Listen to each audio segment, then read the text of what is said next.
السلام عليكم ورحمة الله وبركاته. صباح الخير عليكم يا حبايب قلبي، يا رب تكونوا بخير وفي أحسن حال. بشكركم جدا جدا على كل دعواتكم وكل كلامكم الطيب. ربنا يكرمكم ويستركم ويسعدكم يا رب. لكن في الفيديو ده هقول لكم كلام المفروض ان انا ما ينفعش اقوله، بس انا هقوله. مش عارفة اقوله، يعني هقوله ازاي وهقوله ليه.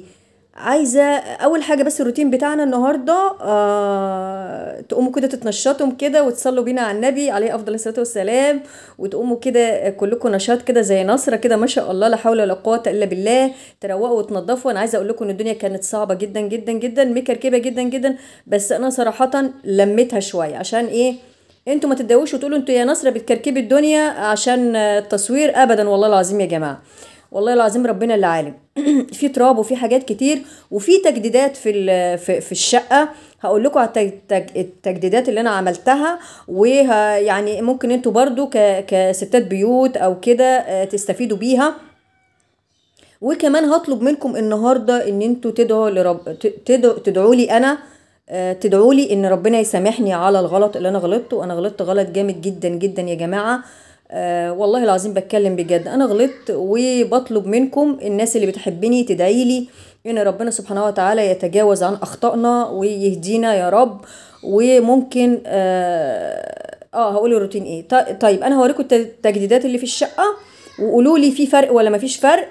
واللهم صل وسلم عليك سيدنا النبي. وهقول لكم ايه الغلط اللي انا غلطته، وان انتوا تدعوا طبعا الناس اللي بتحب نصرة تدعي لها ان ربنا يسامحها يا رب، يسامحنا جميعا ويغفر لنا يا رب ويهدينا جميعا.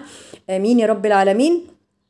وايه تاني يا نصرة؟ فانا هروق معاكم المطبخ كده وهكنسه الارضيه وهمسحها والشقه كلها تقريبا. يعني الاوضتين وبالمطبخ هعملهم معاكم، لكن يبقى ترويق كده على الوش وسريع، وبرده تنظيف لان الشقه مش ديرتي قوي. وهقول لكم بقى، اوريكم التجديدات وكده اللي انا عملتها، وقولوا لي في فرق ولا مفيش فرق. لكن زي ما بقول لكم كده، بطلب منكم ان انتوا تدعوا لي. وكمان بطلب من الناس اللي لسه لو شافت قناتي ويعني يعني شافتها جديد، يا ريت تشترك في القناه وتشاهد يا جماعه 5 دقايق من الفيديو. 5 دقايق بس، والله 5 دقايق بس. يعني ال5 دقايق دول دي مش شحاته يا جماعه.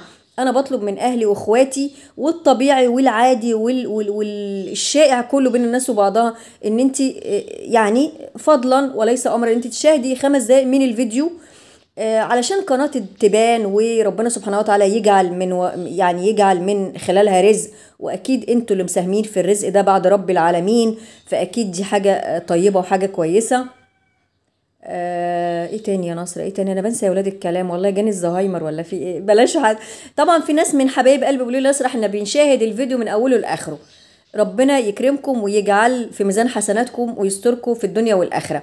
ولكن يا جماعه اليوتيوب زي ما انا قلت لازم تكون يعني مشاهده وناس كتير وكده. طبعا ده كله بتاع ربنا سبحانه وتعالى. بس زي ما بقول لكم، يعني زي ما بقول لكم، يعني كل ما الواحد بيشاهد جزء من الفيديو كده حلو، 5 دقايق ولا 6 دقايق ولا اي حاجه، ربنا ان شاء الله يكرمنا من خلالها، من خلال كده، وربنا يجعله في ميزان حسناتكم يا اختي. وهخش عوام عوام يا اختي على الفيديو يا اختي.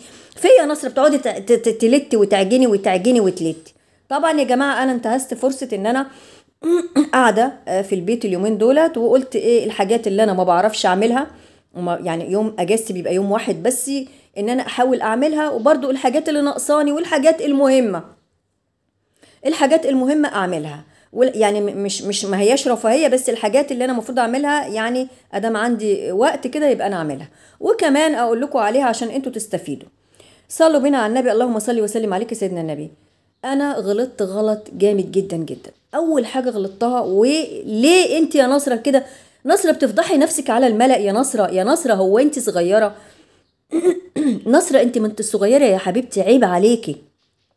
لا مش عيب، لا مش عيب. بصوا يا جماعه، في كلام يمكن هو مش مناسب للفيديو بس انا هقوله، ما هوش حاجه عيب. انا وانا شابه صغيره كان اختياري غلط. انا صراحه من زمن الزمن وانا تفكيري كله متخلف. ده عيب ان انت تفكيرك يبقى متخلف؟ لا مش عيب. لكن العيب ان انت تفضلي مستمره بيه، مستمره لحد ما كبرتي وانت مستمره بنفس تفكيرك بنفس تخلفك. ده غلط. طب انا هقول لكم ايه الغلط اللي انا غلطته. زمان انا يعني كنت شايفه ان الجواز الجواز يمكن ده البنات الصغيرين، او لو واحده مطلقه او ارمله وعايز تتجوز. مش بطلع اديكوا يعني مش بطلع اقول لكم ان انتوا بربيكم ولا بعلمكم، لا لا لا ابدا والله لا، بس انا بقول تجربتي. اما كنت زمان يا جماعه وانا صغيره بتجوز شايفين قمه التخلف والتفاهه والهبل، ان انا بتجوز واحد عشان شكله حلو، والبنات كلها بتتفرج عليه وعاجبها، ويعني كل بنت من البنات تتمنى انها تكون مرات الراجل ده. والله العظيم زي ما بكلمكم كده، عشان هو عيونه سودا وعيونه طويل، عينيه واسعه وامور وكتكوت وقطقوط واخدين بالكم، فانا بتجوز عشان الراجل ده حليوه. دي حاجه. الحاجه التانية اخترت واتجوزت على اساس ان الواد ده غلبان. غلبان يا حرام، اي حد يبخ في وشه يكش كده زي الكتكوت. طب ده صح؟ لا طبعا، ده خيابه، ده هبل وعبط. الست بتتجوز راجل، مش بتتجوز هيركليز يا جماعه، ولا بتتجوز شمشون الجبار اللي يشيلها ويرميها من البلكونه. لا، الست بتتجوز راجل بمعنى الكلمه، لا هو عشان هو حلو ولا عشان هو غلبان حد بيبخ فيه فيكش ويقعد مكانه، ولا بتتجوز واحد بلطجي عشان يفتح صدره ويبقى بلطجي ويعني ويخوف الناس. لا، الست بتتجوز واحد عنده اخلاق، واحد محترم، واحد متدين. مش متدين بقى لابس جلابيه لحد الركبه ومربي لي دقنه شبرين ثلاثه، لا، واحد متدين بمعنى الكلمه، واحد يعرف دينه، واحد اخلاقه كويسه، واحد يحافظ على الست اذا مرتاحش معاها فيسرحها كده بسلام ويديها حقوقها، او لو هو كويس معاه يتقي الله فيها ويعملها بمعامله كويسه. وده يترتب عليه حاجات كتير، ان هو يربي عياله بما يرضي الله والعيال تطلع كويسه، مفيش عقد، مفيش تخلف، مفيش كبت عند الاطفال. ده كله بيتبني. انتي اي ست او اي بنوته هي بتختار على اساس، ما تختاريش اساس ان يعني حليوه وان هو بتاع طيب وان هو كده، لا، اختاري على اساس الدين. فهو لما يكون انسان متدين وملتزم ومحترم هيتقي الله فيكي ويعيش معاكي بما يرضي الله. انا مش مصلحه اجتماعيه ولا انا انتوا عارفين تعليمي، بس انا بقول تجربتي، والله العظيم بقول التجربه بتاعتي. انا واحده ماشيه في 61 سنه بقول اختياراتي الخطا اللي اذتني واذت حياتي طول ما انا عايشه، ان انا ممكن اكون تعبانه نفسيا او متضايقه او مضطربه او متردده او حاجات كتير بتاثر في حياه البني ادم. فانا مش عايزه حد من الناس اللي بتشاهدني يمروا او يمشوا في التجربه دي. والله انا بقول تجربتي بما يرضي الله ورسوله. تمام. طيب ايه تاني الخطأ ده كله غلط في حق نفسي انا، ده كله تخلف في حق نفسي انا اللي باذي نفسي. الحاجه التانية ان انا كنت عامله ان انا حصاله، ان انا كل قرش اشقى بيه ويطلع عيني بيه اشيله ليه؟ عشان اجيب عربيه او اجيب حاجه او بتاع. ده وحش، مش وحش ومش حلو، لانك حرمتي نفسك من ابسط حاجه، من اقل يعني من اي حاجه تساعدك ان انت نفسك فيها، زي مثلا غساله، زي اوضه نوم. اوضه النوم مهمه، سرير يبقى كويس مريح تنامي عليه، دولاب يلملك كراكيبك كلها، حته غساله تريحك. فكان تفكير خطأ ومتخلف. حتى بنتي كانت تقول لي يا ماما اعملي كذا اعملي كذا، اقول لها طب بس اصبري اصبري اصبري، لحد طبعا ما انتوا عارفين موضوع ان الفلوس بعد ما كان قرشين بستثمرهم والحمد لله خدهم الغراب وراحوا. مش هنتكلم في القصه دي، لكن اللي انا عايزه اقوله ويعني يعني اوصل لكم المعلومه. لو نفسك في حاجه هاتيها، ادام بتشقي وبتتعبي وبيطلع عينيكي في القرش عبال ما تجيبيه، متعي نفسك بيه، اسعدي نفسك بيه. شوفي ايه اللي بيمتعك وايه اللي بيسعدك. حته تلفزيون حلو تجيبيه، حته غساله حلوه تريحك، حته. فكان يا جماعه يعني لغايه قريب خالص من كام شهر تفكير مريض وتفكير متخلف ان انت تشتغلي بالقرش وتركنيه. الحاجه بتغلى، وانتي مع الوقت شغل بره، شغل في شقتك وشغل بره عند الناس، بتشقي وتتعبي. انتي يا نصرة واحدة متخلفة وواحدة هبلة وواحدة عبيطة، انتي واحدة عبيطة. ليه بقول الكلام ده؟ بقول الكلام ده عشان انتوا تستفادوا مني، لاني بحبكم. مش عايزاكم تقعوا نفس الوقعة اللي انا وقعتها، مش عايزاكم تفكروا التفكير اللي انا. وعلى فكرة اكيد في ناس كتير زيي، اكيد في ناس كتير زيي، يعني انا مش حالة شاذة يا جماعة في المجتمع، انا مش حالة شاذة.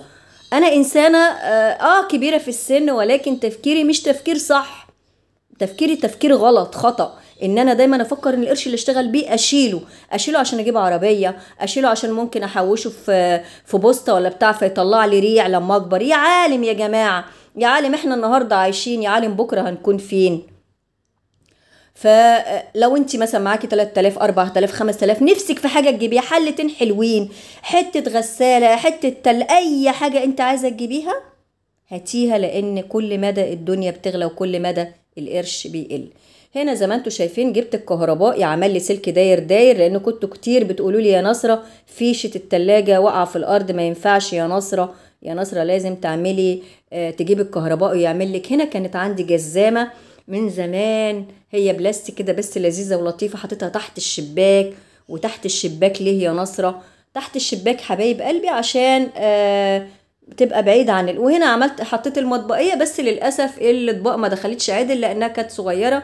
ده مش مشكلة، أهم حاجة طول ما احنا عايشين. هنا أنا زودت الإضاءة، خليت الراجل عمل لي لمبتين نيون كبار كده حلوين، الماركة الكويسة. وجبت مفاتيح بتاعة كهرباء جديدة لأن التانية كانت سايحة، ولما أخذ تحط البتاعة تطلع منك. وأشوفكم على خير، بحبكم جدا جدا جدا.